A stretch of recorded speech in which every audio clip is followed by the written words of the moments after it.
Bagi kita kan Tuhan itu Maha tahu, Maha kuasa, Maha penyayang. Padahal di dunia ini banyak sekali penderitaan. Baik karena moralitas, begal, perkosaan, pembunuhan, demo anarkis, ngambilin akuanya, teh botolnya orang dagang pinggir-pinggir jalan. Itu kan penderitaan. Atau bencana alam di Nepal, Rohingya, macam-macam banyak. Itu kan penderitaan. Katanya Tuhan itu maha tahu, maha kuasa, maha penyayang. Kalau dia maha tahu, pasti tahu kalau kita menderita. Kalau dia maha kuasa, pasti bisa mudah sekali menghentikan biar penderitaan itu tidak jadi penderitaan. Kalau dia maha penyayang, pasti dia tidak ingin kita menderita. Tapi buktinya, lah kok ada penderitaan itu. Maumu sih nggak sakit. Lah kok kamu sakit? Apa Tuhan lupa sama kamu? Harusnya kan dia sayang sekali sama kamu. Temenmu yang lebih kurang ajar kok selamat sehat-sehat saja. Kamu yang baik kok malah sakit. Kamu yang jujur kok nilaimu malah anjlok. Temenmu yang nyontek tiap hari nggak pernah masuk malah dapet A. Itu kan sakitnya di sini itu. Apa Tuhan nggak ngerti?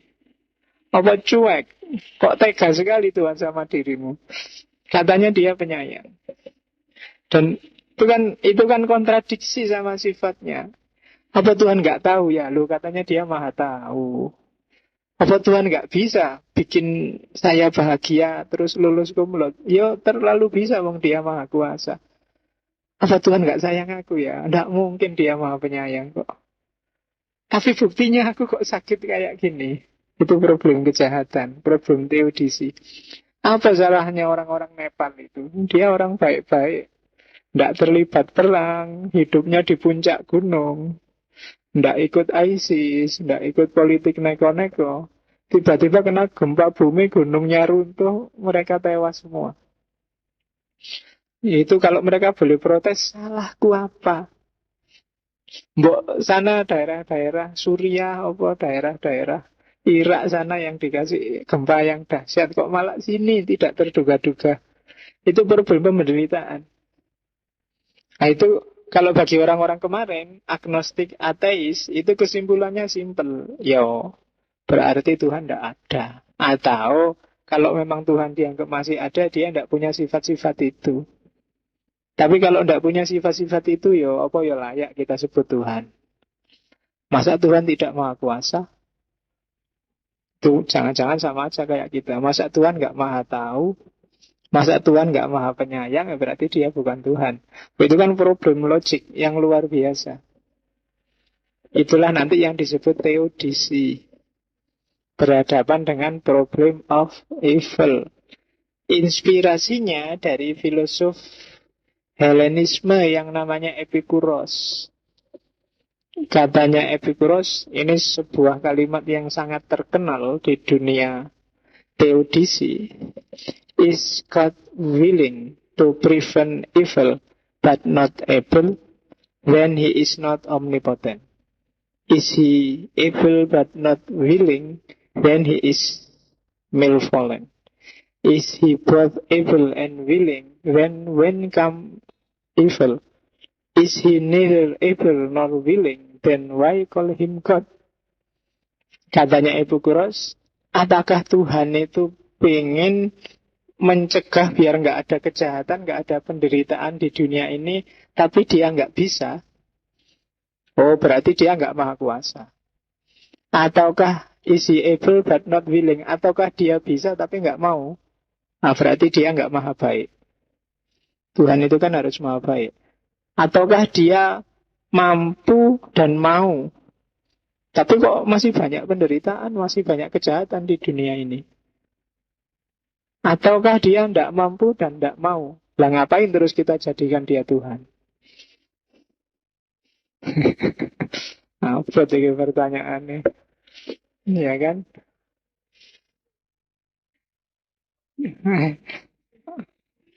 Epikuros. Jangan salah, Epikuros ini salah satu tokoh yang punya madhab etik besar yang banyak diwarisi orang hari ini yang disebut dengan hedonisme. Cuma hedonismenya nggak sematerial hari ini. Jadi katanya Ibu Kuros, ya hidup itu tujuannya cuma satu, nyari kenikmatan, nyari enak. Nggak ada orang yang nggak nyari enak. Kalian bermoral pun sebenarnya nyari enak kan, nyari nyaman. Entah nyaman hidup dengan orang lain, nggak ada orang. Munafik orang yang bilang bahwa saya nggak nyari enak Pak, saya nyari susah. Orang bodoh yang bilang gitu. Pasti nyari enak. Melakukan apapun itu tujuannya nyari enak. Hanya saja nanti dia punya teori level-levelnya enak. Ada enak jasmani, ada enak rohani, ada enak spiritual. Jadi ada hierarkinya. Dan kadang-kadang orang mengorbankan enak jasmani demi enak rohani. Kenapa? Karena enak rohani ini lebih tinggi nilainya daripada enak jasmani. Kamu rela dijiwiti pacarmu karena ada enak rohaninya. Fisiknya sakit tapi kan batinnya seneng. Nah itu iyalah, ya enggak apa-apa yang jomblo dibayangkan aja. Ya biyen ya dikatakan orang duwe itu sejenis penderitaan. Ya, kamu gugatlah Tuhan. Ini janjane sampean ada apa ndak mau nyalain punya pasangan, aku kok dibiarin sendiri. Jangan-jangan waktu dulu dipasang-pasangkan kamu ketelisut.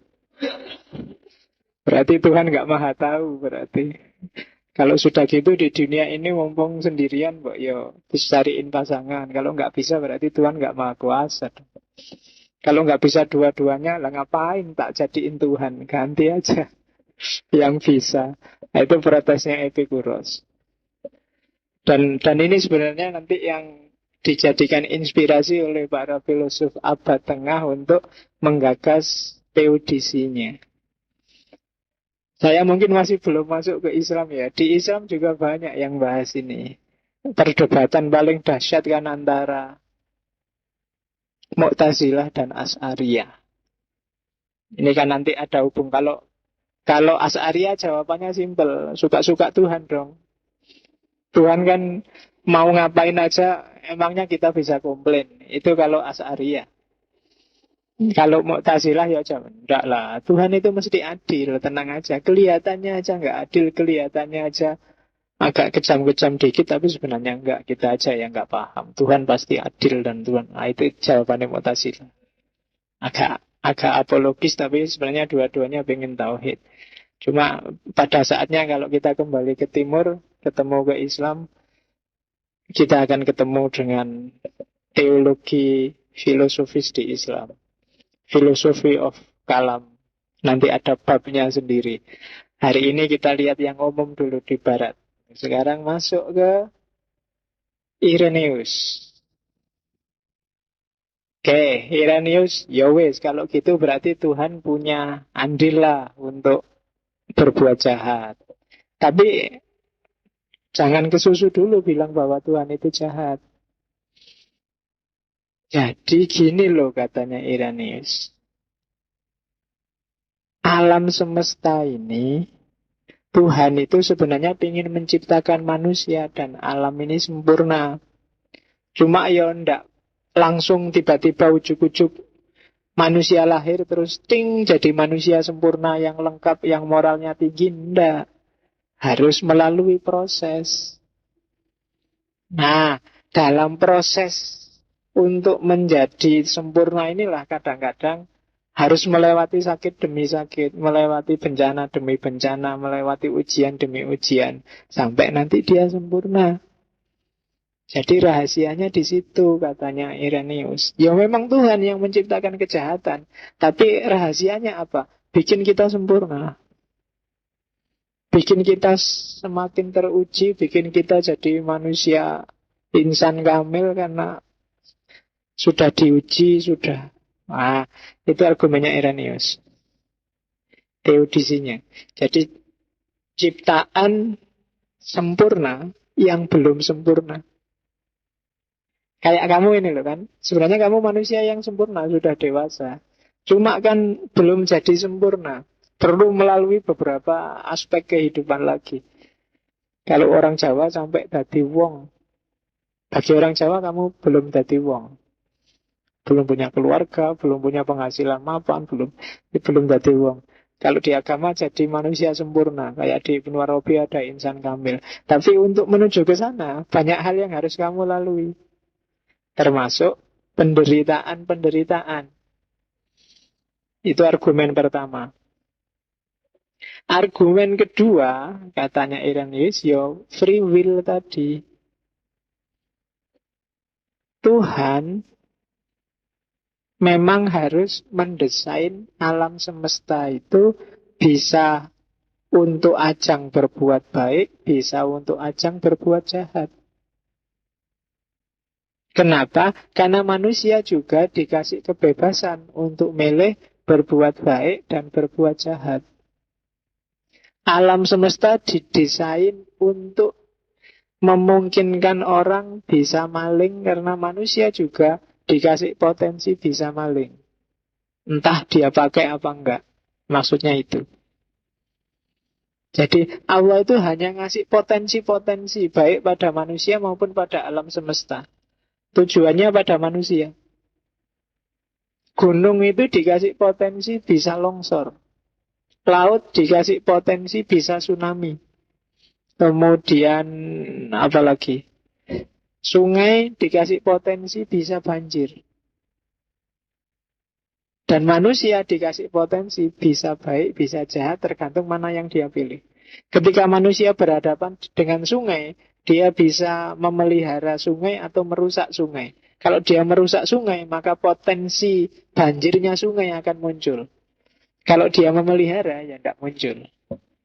Nah, itu teori free will dari Irenaeus. Jadi kejahatan itu sifatnya potensial. Bukan kok Tuhan yang bikin kejahatan.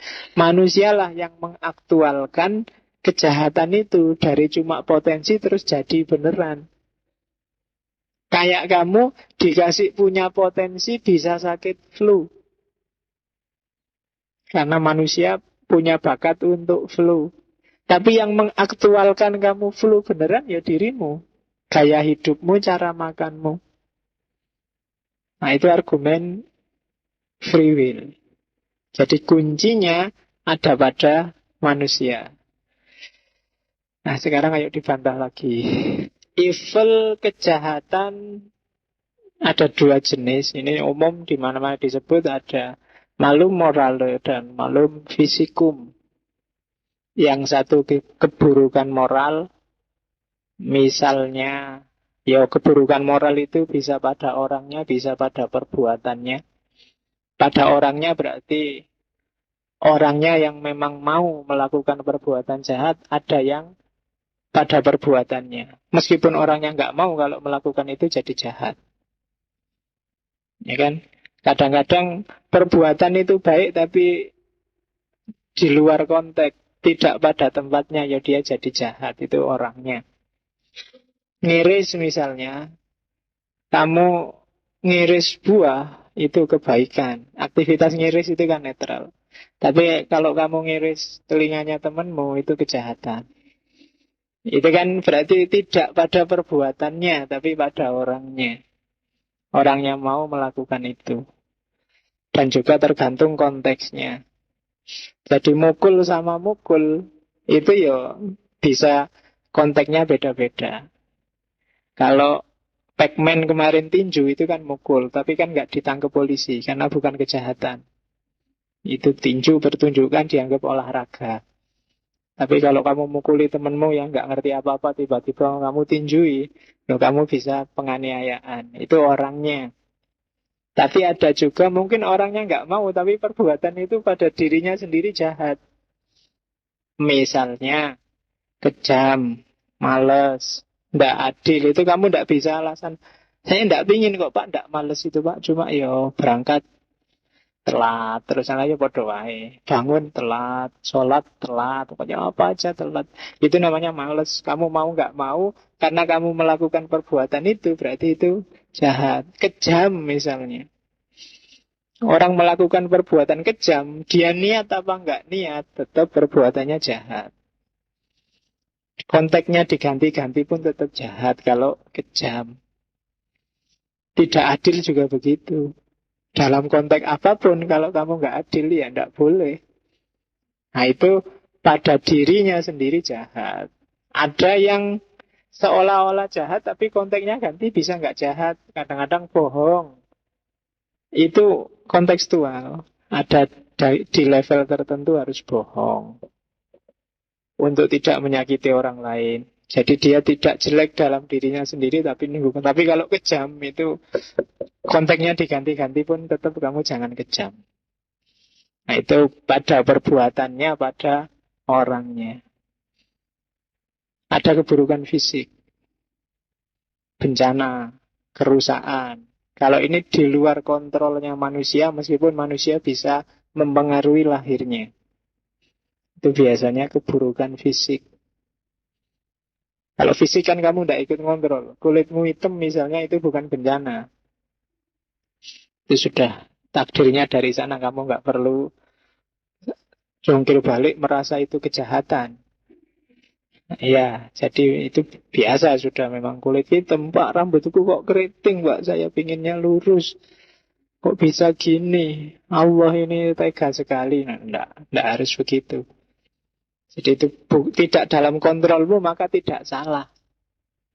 Kalau dalam ilmu nanti belajar filsafat etika kemarin kan ada kholak sama huluk. Kalau huluk dalam kontrol kita, moralitas.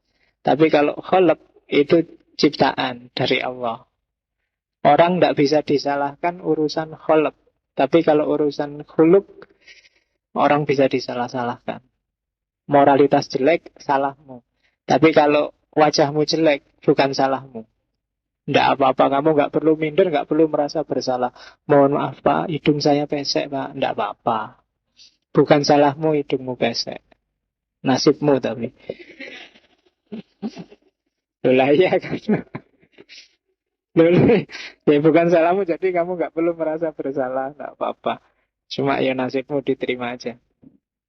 Oke, kalau ini Leibniz. Leibniz orang baik, tapi agak dogmatis cara berpikirnya. Karena dia agak pendeta. Yang pertama katanya Leibniz, karena dia orang beriman, cara berpikirnya Tuhan itu pasti bijaksana, maha kuasa, dan maha baik. Kenapa kok di dunia ini banyak kerusakan? Banyak orang sakit, banyak orang menderita, banyak orang sumpek. Karena dunia nggak boleh sempurna. Satu-satunya yang boleh sempurna hanya Allah, katanya Leibniz.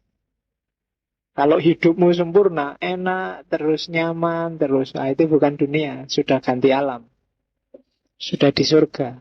Ya wajarnya di dunia ini ada yang nggak enak, ada yang sumpek, ada yang kelaparan, ada yang kekenyangan. Itulah dunia, serba tidak sempurna. Meskipun demikian, katanya Leibniz, yo memang karakternya dunia begitu. Tapi bukan berarti kok Allah jahat terus memang menciptakan dunia yang ada kejahatan. Dunia kayak ginilah dunia yang paling mungkin, yang paling baik. Diubah sedikit, ndak layak lagi. Misalnya di model jahat semua kayak dunianya setan juga ndak layak untuk manusia. Dinaikkan dikit kayak dunianya malaikat juga ndak layak. Ya wis kayak gini ini yang pas. Ada yang baik, ada yang jahat. Itu argumennya Leibniz. Terus katanya Leibniz, jangan khawatir. Meskipun ada kejahatan, meskipun ada penyakit, ada bencana, itu sebenarnya ada alasannya. Kalau dilihat secara utuh nanti ada dasarnya. Allah itu nggak tiba-tiba aja ngasih kayak gitu. Tuhan itu nggak kok mentang-mentang pokoknya kamu dilupakan terus dikasih bencana, tiba-tiba kamu dikasih sakit. Enggak, semua ada alasannya. Kalau bahasanya penceramah hari ini ada hikmahnya. Tenang aja, kamu dapat sumpek terus ada hikmahnya. Kamu kok jomblo terus sampai hari ini ada hikmahnya. Dengan kamu nggak punya pacar, mungkin tesismu, skripsimu cepat selesai.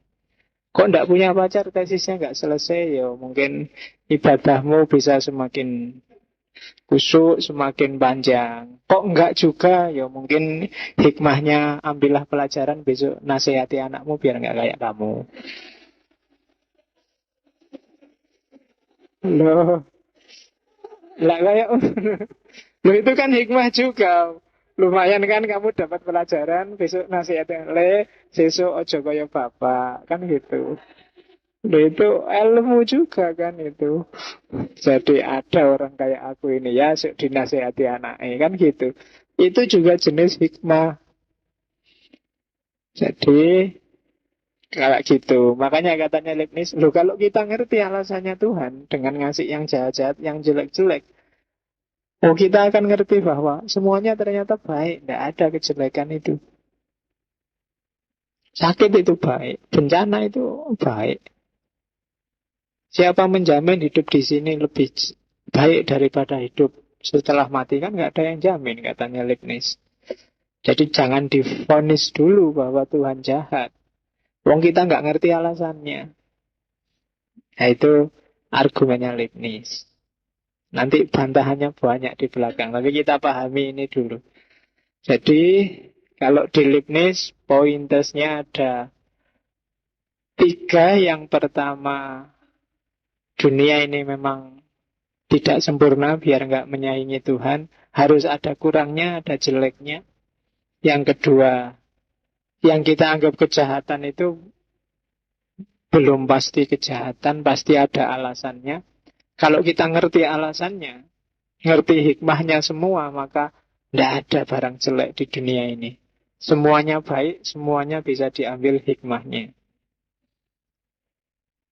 Catatan pertama sebelum masuk ke logika yang agak dalam, problem kejahatan ini jadi masalah besar di agama-agama monoteis, khususnya agama tiga besar, Islam, Kristen, dan Yahudi. Nulisnya Kristen gitu, bahasa Jawa itu Kristen macamnya. Jadi kalau ikan Kristen, ini kan biasanya kita macamnya Kristen gitu kan, jadi tidak apa-apa fasih. Ya, jadi kenapa? Karena Tuhannya cuma satu. Jadi problem. Jadi tiga besar monoteis itu kan yang bikin rusak dunia itu. Islam, Kristen, Yahudi. Gegeran terus.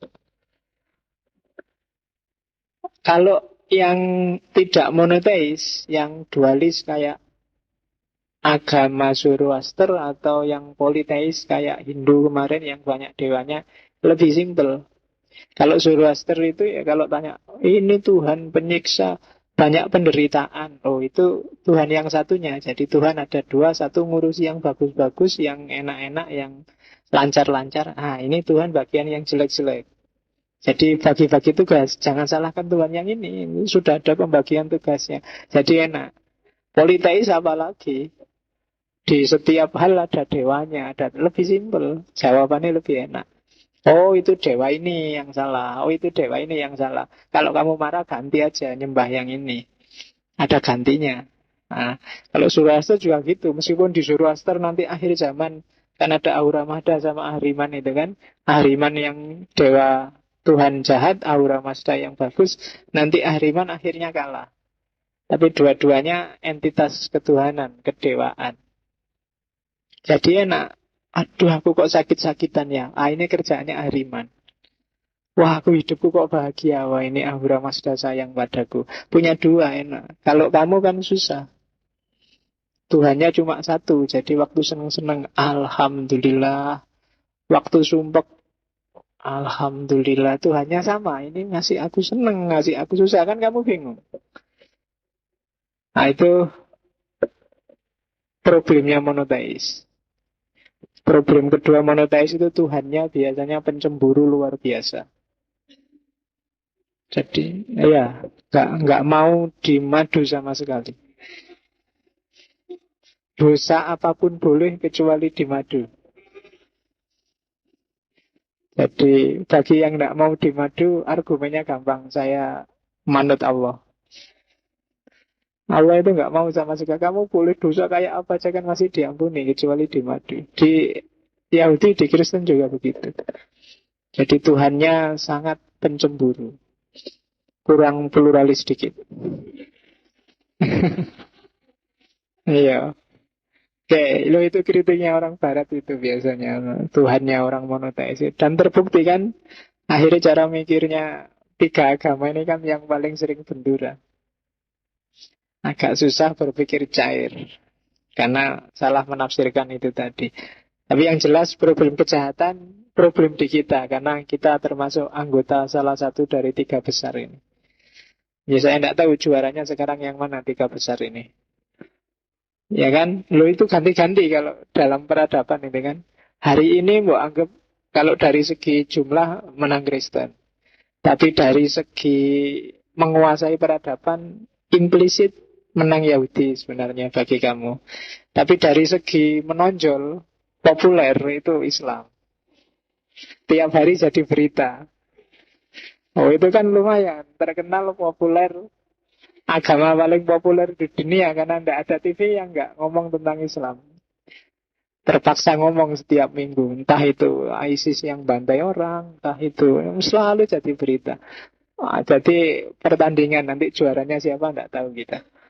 Tiga agama monoteis yang berhadapan dengan problem kejahatan. Oke, asal-usul kejahatan itu teori pertama. Katanya Agustinus, Tuhan itu sempurna. Dan Tuhan membuat dunia ini juga sempurna. Kalau Tuhan sempurna, dunia ini sempurna, lah kok ada kejahatan, ada kekacauan, ada penyakit, ada bencana. Itu penyimpangan, deviasi. Itu apa? Penyelewengan. Sudah tidak asli lagi. Sudah dikacaukan sendiri oleh manusia. Jadi alam ini sudah sempurna, manusia juga sempurna. Cuma manusia dikasih kebebasan dan alam ini terus jadi rusak. Ada penyimpangan-penyimpangan. Dan penyimpangan itu pasti tidak diciptakan oleh Allah. Kerusakan itu pasti tidak diciptakan oleh Allah. Tapi dunia yang sempurna dikacaukan oleh manusia. Lah kalau tsunami, lah kalau gempa bumi sama. Itu tingkah polanya manusia yang mengacaukan keseimbangan alam. Karena itu bukan salah Tuhan. Jadi Tuhan jangan disalahkan, itu salahmu sendiri. Kalau kamu pilek, itu karena kamu nekat hujan-hujan. Kalau kamu jomblo, itu karena salahmu sendiri, nggak proaktif. Jangan salahkan Tuhan, oh, kamu dideketi juga malu-malu, nggak berani ngomong langsung. Yang disalahkan kok Tuhan. Itu salahmu dewe. Jadi kamu yang bikin kacau sudah diciptain jodoh, jodohnya datang malah lari. Lah kapan ketemunya? Gitu kamu marah-marah sama Tuhan. Kamu sudah dikasih sungai bagus-bagus, enak-enak, buang sampah di situ terus banjir. Banjirnya datang yang disalahkan Tuhan. Kok cuma kita yang dikasih banjir ya? Memang cuma kamu yang buang sampah di kali. Iya kan? Kamu sakit paru-paru, Tuhan, kok saya dikasih kayak gini? Ya salahmu dewe kamu ngerokok. Temenmu ndak. Ya kan? Tuhan, macam-macam lah. Itu semua yang kamu lakukan ya buahnya kamu nikmati sendiri. Itu hasil pilihanmu sendiri. Oke, tubuhmu gatel-gatel nyalahke Tuhan. Salah dewe ratus. Oke, asal-usul kejahatan seperti itu. Oleh karena itu, kejahatan bukan perbuatan Allah. Malah kalau katanya Agustinus, itu perbuatan manusia dan ada sebagian malaikat yang balelo. Nah, ada kan, kalau Kristen juga percaya ada malaikat balelo. Di Islam kan ada cerita malaikat balelo. Malaikat yang namanya Harut sama Marut. Itu kan malaikat yang balelo. Mungkin bosen jadi malaikat ah. Kalau di film-film barat kan ada malaikat yang jatuh cinta sama cewek terus, wah milih jadi manusia aja. Begitu jadi manusia, ceweknya mati. Kan ada itu film apa itu.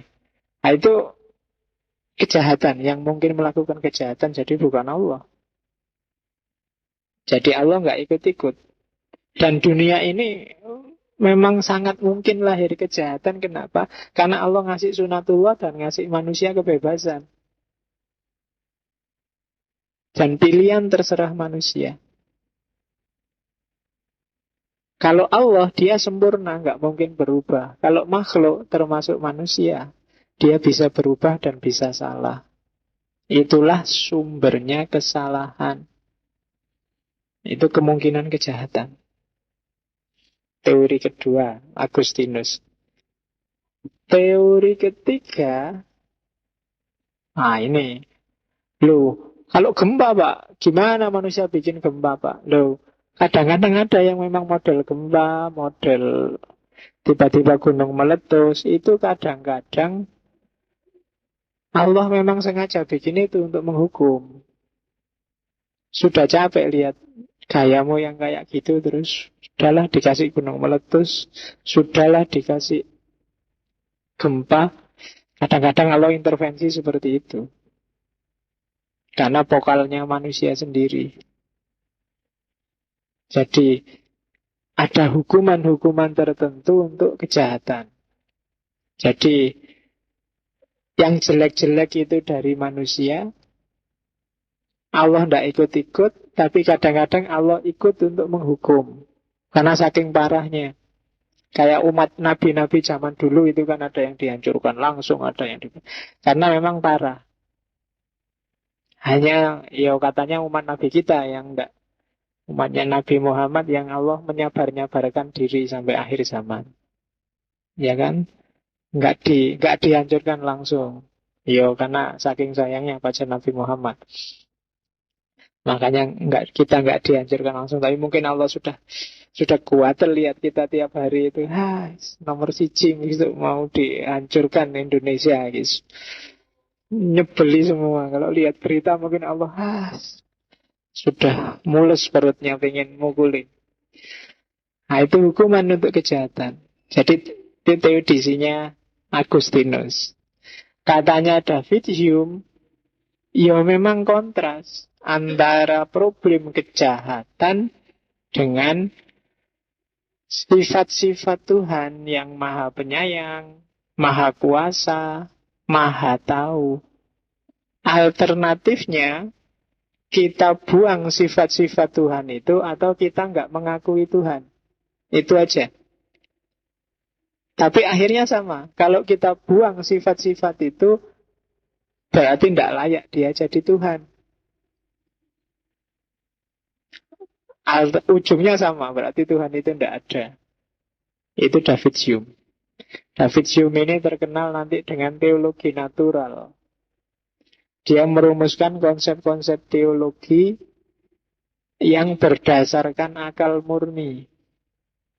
Jadi Tuhan yang seharusnya menurut akal itu sifatnya harus ini. Terus pokoknya gitu, namanya teologi natural. Mungkin nanti kita ada sub khusus tentang teologi natural. Beberapa filosof membahas teologi natural. Jadi kebertuhanan hanya pakai akal saja. Immanuel Kant juga nulis satu buku yang judulnya Religion Within the Limit of Reason Alone. Diterjemahkan dalam bahasa Inggris. Jadi agama dalam batas-batas akal saja. Jadi kalau dogmanya dibuang, isu-isu agama itu dibahas pakai akal saja. Kira-kira kayak gimana ya? Sebenarnya teodisi ini juga begitu kan. Dogmanya dibuang, kita pakai akal saja. Sejago mana sih akal itu? Nah, David Hume melakukan itu, Immanuel Kant dan beberapa filosof yang lain juga melakukan itu. Jadi intinya kalau David Hume simple. Sudahlah, karena dunia ini penuh kejahatan, berarti ya ateis saja. Tidak usah mikir terlalu panjang. Nanti cuma dibulut-bulutkan, hasilnya ya tetap nanti mengarah ke ateis, katanya David Hume. Karena memang kejahatan Tuhan kejahatan di alam semesta ini dengan keberadaannya Tuhan itu kontradiksi. Oke, itu David Hume. Ada lagi Thomas Aquinas. Kalau Thomas Aquinas, ini pendeta. Jadi dia pro adanya Tuhan. Katanya Thomas Aquinas, ndak selalu adanya kejahatan itu membawa kesimpulan tidak adanya Tuhan. Alasannya Thomas Aquinas apa? Yang pertama, konsep kebaikan Tuhan. Kalau jadi kita kan meyakini Tuhan maha baik. Kebaikan Tuhan itu kayak gimana sih? Kuncinya di situ katanya Thomas Aquinas. Kita memahami kebaikan itu kan versi manusia. Versi Allah mungkin beda. Kita melihatnya kan pakai kacamata kita. Bahkan versi hewan itu mungkin bagi kita tidak baik, tapi bagi hewan itu baik. Kemarin saya lihat TV itu ada binatang-binatang yang kalau habis kawin, cowoknya langsung dibunuh. Misalnya belalang. Belalang itu nyari laki-laki, begitu dia dapat laki-laki, kawin, begitu selesai kawin, cowoknya langsung dibunuh. Dan cowoknya sudah siap untuk dibunuh setelah kawin. Loh, itu bagi kita kan, oh, kejahatan itu. Tapi versinya belalang ya kayak gitu itu yang natural, yang sunatullah, yang baik. Jadi habis gitu-gitu terus dibunuh. Ya kan? Bagi kita misalnya binatang bebek misalnya ganti-ganti pasangan sak kapoke kan jelek. Apa itu? Tidak setia pada pasangannya misalnya. Kamu marah-marah sama bebek. Loh itu kan pakai logikamu. Sesuai dengan logikanya bebek. Itu sah dia gonta-ganti pasangan. Jadi kalau ada orang marah-marah sama seks bebas, nah, jawaban simpelnya, loh, itu pakai logika manusia. Kalau pakai logika bebek, enggak apa-apa. Ya kan? Ini versi bebek loh ini. Ah, katanya Thomas Aquinas, itu yang terjadi dengan teodisi. Kita memahaminya versi manusia. Kebaikan versi Tuhan tidak harus sama dengan kebaikan versi manusia. Jadi bagus, baik, indah versi kita itu mungkin tidak selalu sejalan dengan bagus, baik, indah versinya Tuhan. Misalnya Tuhan bikin puasalah mulai pagi sampai maghrib. Itu mungkin kita tidak logis Tuhan itu. Kalau memang sayang sama kita, harusnya puasanya itu mulai maghrib sampai pagi. Itu kan lebih kusuk kita puasanya. Tidak mikir macem-macem, tidak aneh-aneh. Nggak lihat TV sambil nunggu buka puasa, nggak mana. Tapi puasanya lebih lancar. Nah, itu kan versi kita. Tuhan kan punya versi sendiri, punya kebaikan sendiri yang dituju dengan nyuruh kita puasa dari pagi sampai maghrib. Sholat juga begitu kan. Sholat 5 waktu subuh. Subuh itu Pak pagi-pagi kalau sambil ngantuk itu ndak khusyuk Pak. Makanya saya selalu tak lebih dikit. Lo itulah baik versimu. Allah punya versi sendiri. Subuhnya jam 7. Loh, ini yang lebih rasional, Pak. Lelak karepmu itu katanya Thomas Aquinas. Nah ya. Jadi kalau argumennya Thomas Aquinas enggak, Tuhan tetap baik. Cuma beda perspektif saja.